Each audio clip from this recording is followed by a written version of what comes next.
Shalom anak-anak yang dikasih oleh Tuhan. Bagaimana kabar kita hari ini?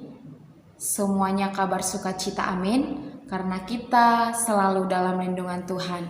Nah, anak-anak yang dikasih oleh Tuhan, hari ini kita akan masuk dalam topik pembelajaran kita, yaitu melayani Allah. Topik pembelajaran kita hari ini, melayani Allah.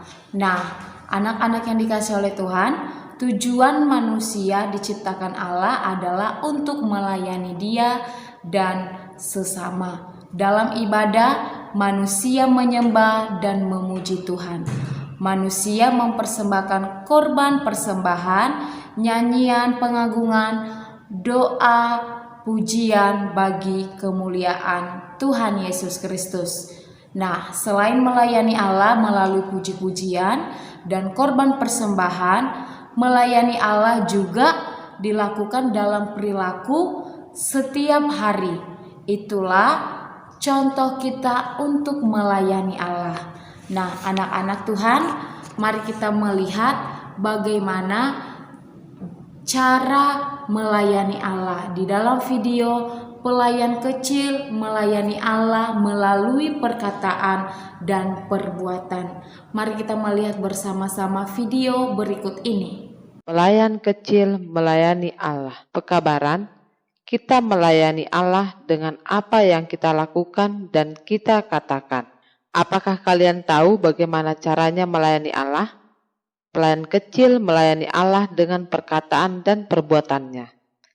Hamba perempuan yang kecil itu dengan perlahan mengangkat botol wewangian dan membersihkan bagian bawahnya.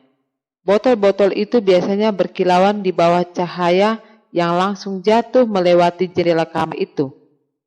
Tetapi tidak untuk hari ini. Hari ini gordennya tertutup. Dan Nyonya Naaman sedang duduk di tempat tidurnya dalam kegelapan, menangis perlahan. Pelayan kecil tahu alasannya. Panglima Naaman mengidap kusta. Tak seorang pun yang mampu menyingkirkan penyakit tersebut. Kusta membuat totol-totol putih di kulitnya, dan dia tidak dapat merasakan sesuatu dengan jari-jari tangannya, juga jari-jari kakinya. Nyonya Naaman sangat-sangat sedih. Pelayan kecil yang baik hati itu mengendap-endap dengan perlahan ke arah tempat tidur. Aku sangat berharap Tuan Naaman dapat pergi menemui Nabi di negeriku, bisiknya. Nabi Elisa akan menyembuhkannya dari kusta. Nyonya Naaman mengusap matanya. Apakah yang sedang kau bicarakan, gadis kecil? Tanyanya. Jadi, pelayan kecil itu menceritakan pada Nyonya Naaman semuanya tentang Nabi Elisa yang tinggal di Israel. Allah di surga membuat mujizat melalui Nabi Elisa, katanya. Kemudian pelayan kecil itu mengatakan pada Nyonya Naaman semua yang pernah dipelajarinya dari orang tuanya tentang Allah yang hidup dan benar. Nyonya Naaman meloncat dari tempat tidurnya. Bawakan kepadaku sebaskom air untuk mencuci mukaku, katanya.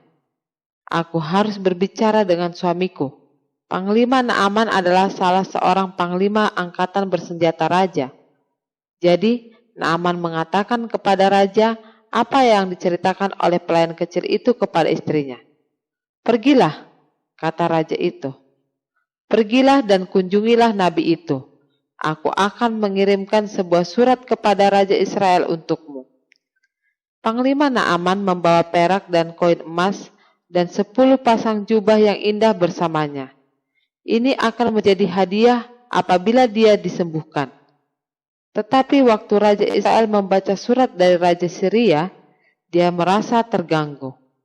Raja Israel tahu dia tidak dapat menyembuhkan Naaman.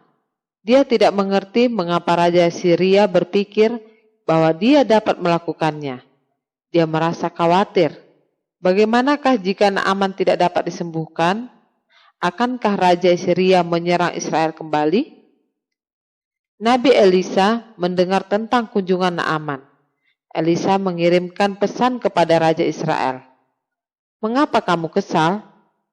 Mintalah Naaman untuk datang kepadaku, dan dia akan tahu bahwa ada seorang nabi di Israel. Nabi Elisa tahu bahwa dia tidak dapat menyembuhkan Naaman, tetapi Allah bisa melakukannya. Nabi Elisa dan pelayan kecil itu menginginkan Panglima Naaman mengenal akan Allah yang benar.